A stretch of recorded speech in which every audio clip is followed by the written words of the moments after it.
अहो ऐका की काय बोल की. आपल्याला आता एक मोठा मुलगा आहे, ह्यावेळी मात्र मुलगीच होते हा, म्हणजे आपली फॅमिली कम्प्लीट होईल. चालेल ना, यावेळेला नक्की मुलगीच होईल आपल्याला. ए बाई कशाला पुरगी पुरगी करतेस? होऊन दे की आणि एखादा पोरगाच. मला हाई एकच वाणी तिने जा खरं तुला तर दुसरा पोरगाच होऊन दे की. काय नाही पुरगी बिरगी, मला पोरगाच पाहिजे. पाठबळ असते एकामेकाला. बरं झालं आला सध्या.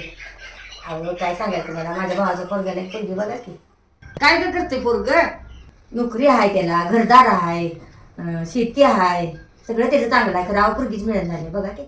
मम्मी मग अशी मी म्हंटल पोरगा नको पोरगी होते, तेव्हा कसं म्हंटल असं की पोरगी नको पोरगाच पाहिजे, आणि आता त्यांना पोरगी बघायला सांगायला असं कुठनं पोरी आणायच्या? मग जर तुमच्यासारखा विचार सगळ्यांनीच केला पोरगी नको पोरगच पाहिजे, तर लग्नासाठी पोरी मग कुठनं आणायच्या?